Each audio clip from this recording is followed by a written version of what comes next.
Olá, graça e paz em nome de Jesus. Estamos no 103º dia do projeto Conheça a Sua Bíblia. Sigamos com perseverança até o final. Segundo Crônicas 1, Salomão oferece sacrifícios em Gibeão. Salomão, filho de Davi, fortaleceu-se no seu reino, e o Senhor, seu Deus, estava com ele e muito o engrandeceu.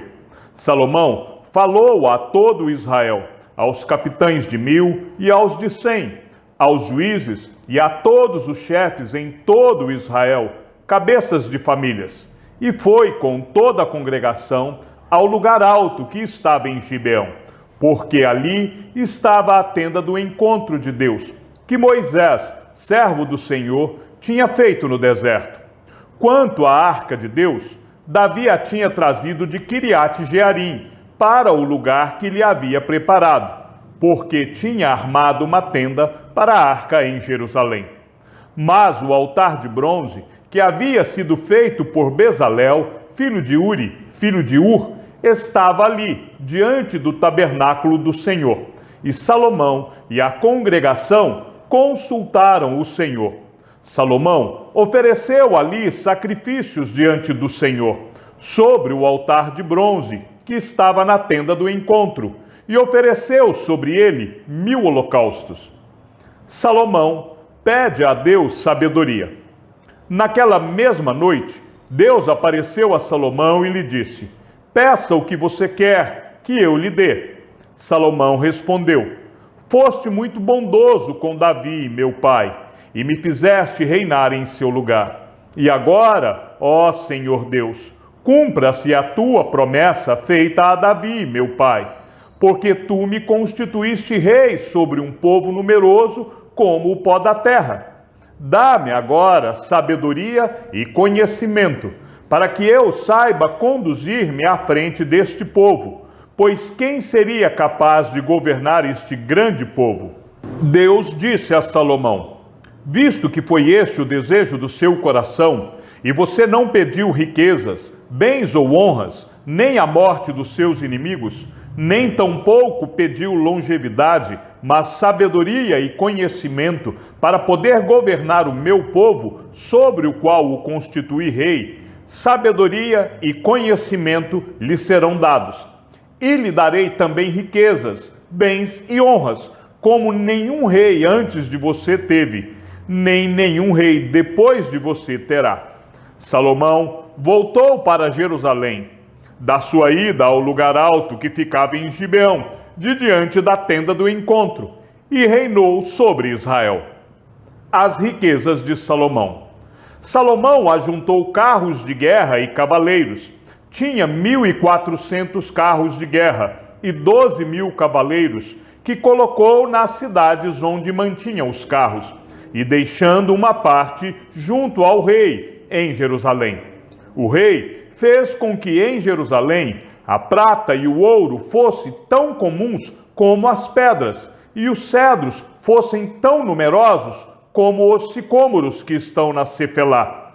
Os cavalos de Salomão vinham do Egito e da Cilícia, e comerciantes do rei os importavam da Cilícia por certo preço.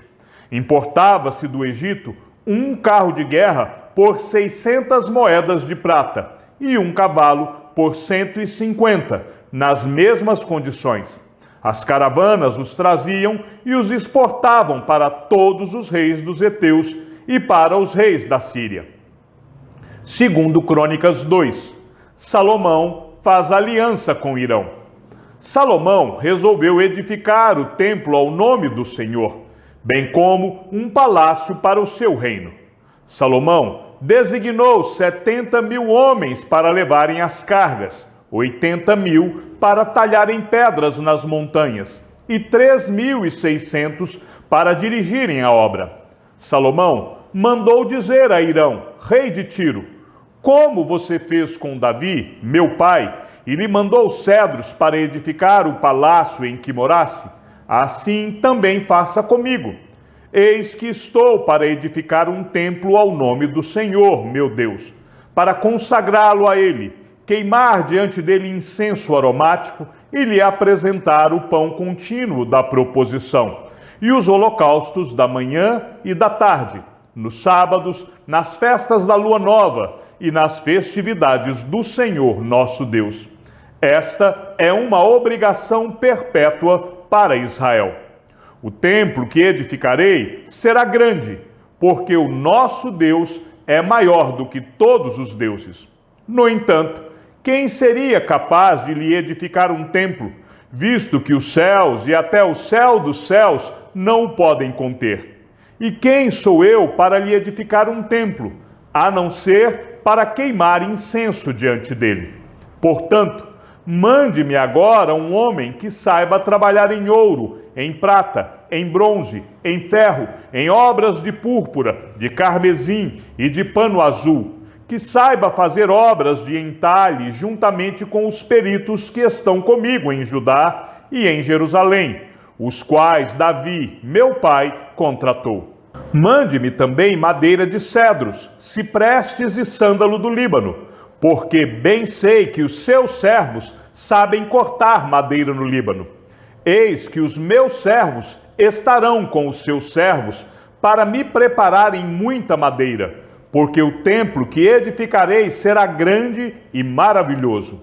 Aos seus servos, cortadores da madeira, darei 2.000 toneladas de trigo batido, 2.000 toneladas de cevada, 400.000 litros de vinho e 400.000 litros de azeite.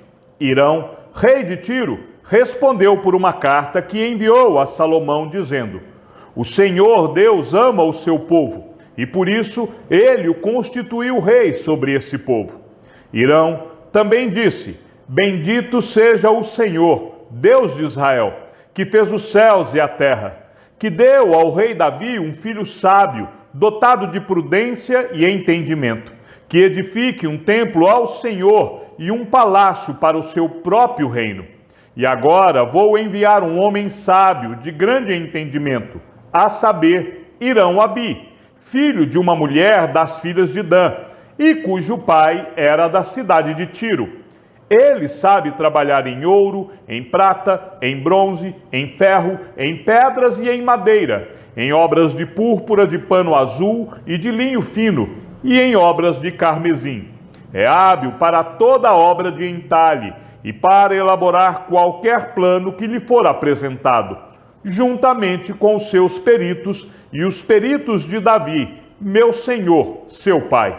Agora que o meu senhor mande para os seus servos o trigo, a cevada, o azeite e o vinho de que falou, e nós cortaremos tanta madeira no Líbano quanta você precisar, e a faremos chegar em jangadas pelo mar a Jope, e dali você a levará para Jerusalém. Preparativos para edificar o templo. Salomão levantou o censo de todos os homens estrangeiros que havia na terra de Israel, segundo o censo que Davi, o seu pai, havia feito. E acharam-se 153.600. Destes, Salomão designou 70.000 para levarem as cargas, 80.000 para talharem pedras nas montanhas e 3.600 para dirigirem o trabalho do povo. Segundo Crônicas 3, Salomão edifica o templo. Salomão começou a edificar a casa do Senhor em Jerusalém, no Monte Moriá, onde o Senhor havia aparecido a Davi, seu pai, lugar que Davi tinha designado na eira de Omã, o Jebuseu. Começou a edificar no segundo dia do segundo mês, no 4º ano do seu reinado. Foram estas as medidas dos alicerces que Salomão lançou para edificar a casa de Deus: 27 metros de comprimento por 9 de largura, segundo o padrão antigo. O pórtico diante da casa tinha 9 metros no sentido da largura do lugar santo, e a altura era de 54 metros. Salomão revestiu o interior do pórtico de ouro puro. Também fez forrar de madeira de cipreste a sala grande, revestiu-a de ouro puro e gravou nela palmeiras e correntes. Também enfeitou a sala com pedras preciosas e o ouro era de Parvaim. Revestiu de ouro a sala, as vigas, os umbrais, as paredes e as portas, e esculpiu querubins nas paredes.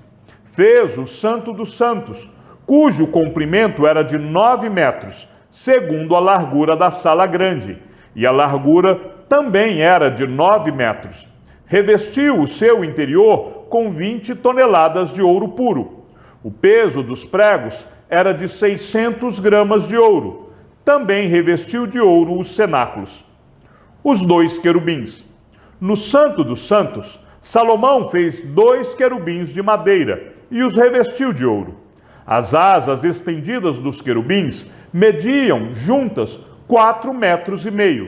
A asa de um deles, de 2,25 metros, tocava na parede do templo, e a outra asa, igualmente de 2,25 metros, tocava na asa do outro querubim. Também a asa do outro querubim era de 2,25 metros e tocava na outra parede, e a outra asa, igualmente de 2,25 metros, estava unida à asa do outro querubim. As asas destes querubins se estendiam por 9 metros. Eles estavam em pé, com o rosto voltado para o santo lugar. Salomão também fez o véu de pano azul, púrpura, carmesim e linho fino, e mandou bordar nele figuras de querubins. As 2 colunas. Salomão fez também diante da sala 2 colunas de 15,5 metros de altura, com um capitel de 2,20 metros sobre cada uma delas. Também fez correntes, como as do Santo dos Santos, e as pôs no alto das colunas. Fez também 100 romãs, as quais pôs nas correntes. Levantou as colunas diante do templo, uma à direita e a outra à esquerda. A coluna da direita deu o nome de Jaquim, e a coluna da esquerda deu o nome de Boaz.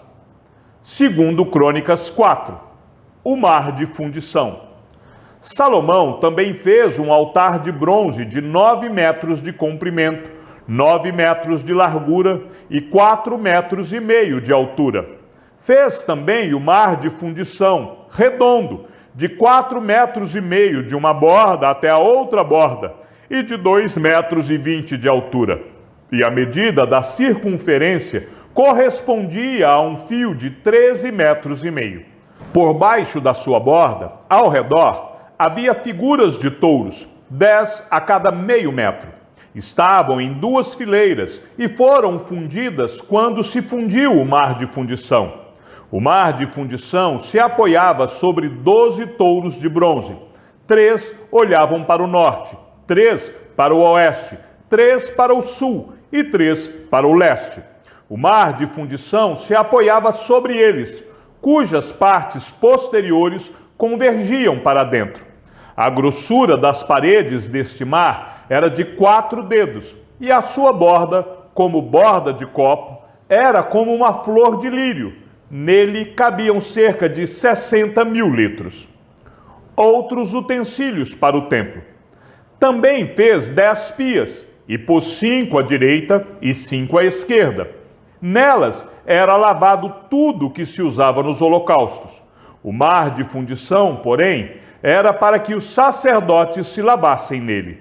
Fez também 10 candelabros de ouro, segundo havia sido ordenado, e os pôs no templo, 5 à direita e 5 à esquerda. Também fez 10 mesas, e as pôs no templo, 5 à direita e 5 à esquerda. Também fez 100 bacias de ouro. Fez mais o pátio dos sacerdotes e o pátio grande, bem como as portas deles, as quais revestiu de bronze. E pôs o mar de fundição ao lado direito para o lado sudeste. Depois Hirão fez as panelas, as pás e as bacias. E assim ele terminou de fazer a obra para o rei Salomão, para a casa de Deus. As 2 colunas, os 2 capitéis redondos que estavam no alto das 2 colunas, as 2 redes, para cobrirem os 2 capitéis redondos que estavam no alto das colunas, as 400 romãs para as 2 redes, isto é, 2 fileiras de romãs para cada rede, para cobrirem os 2 capitéis redondos que estavam no alto das colunas. Fez também os suportes e as pias sobre eles, o mar de fundição com os 12 touros por baixo. Também as panelas, as pás, os garfos e todos os utensílios que Irão-Abi fez para o rei Salomão, para a casa do Senhor, eram de bronze purificado. O rei os fez fundir em terra barrenta, na planície do Jordão, entre Sucote e Zereda. Salomão fez todos estes objetos em grande abundância, não se verificando o peso do seu bronze. Salomão também mandou fazer todos os utensílios do santo lugar de Deus, o altar de ouro e as mesas, sobre as quais estavam os pães da proposição, e os candelabros, com as suas lâmpadas de ouro puro, para as acenderem diante do Santo dos Santos, conforme havia sido ordenado. As flores, as lâmpadas e as pinças eram do mais fino ouro. Também os apagadores, as bacias, as taças e os incensários eram de ouro finíssimo. Quanto à entrada da casa, as portas de dentro do Santo dos Santos e as portas do santo lugar do templo eram de ouro. Segundo Crônicas 5, as dádivas de Davi são colocadas no templo. Quando Salomão terminou toda a obra que fez para a casa do Senhor, trouxe as coisas que Davi, seu pai, havia dedicado: a prata, o ouro e todos os utensílios. Salomão pôs tudo isso entre os tesouros da casa de Deus. Salomão leva a arca para o templo.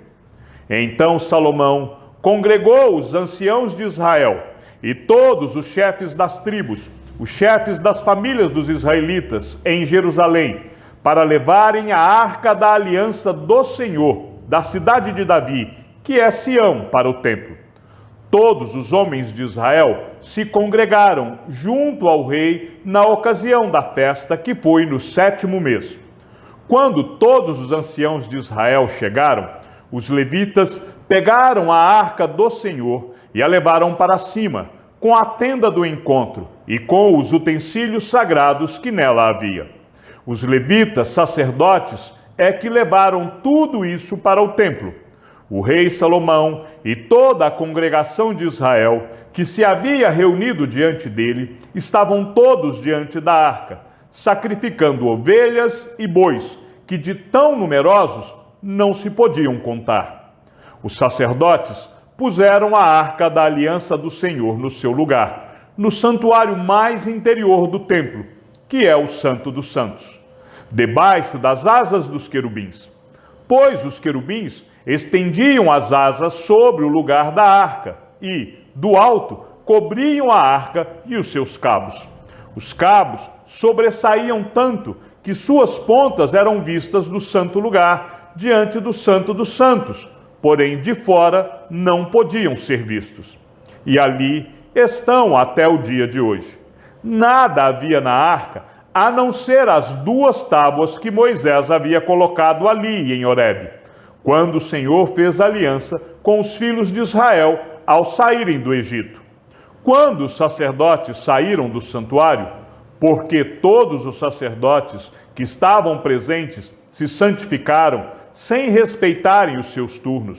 E quando todos os levitas que eram cantores, isto é, Asaf, Emã, Jedutum e os filhos e irmãos deles, vestidos de linho fino, estavam em pé no lado leste do altar, com símbolos, harpas e liras, e com eles até 120 sacerdotes que tocavam as trombetas, e quando em uníssono, ao mesmo tempo, tocaram as trombetas e cantaram, para se fazerem ouvir, para louvar e dar graças ao Senhor. E quando levantaram eles a voz com trombetas, símbolos e outros instrumentos musicais para louvarem ao Senhor, porque Ele é bom, porque a sua misericórdia dura para sempre, então o templo, a saber, a casa do Senhor, se encheu de uma nuvem, de maneira que os sacerdotes não puderam permanecer ali para ministrar por causa da nuvem,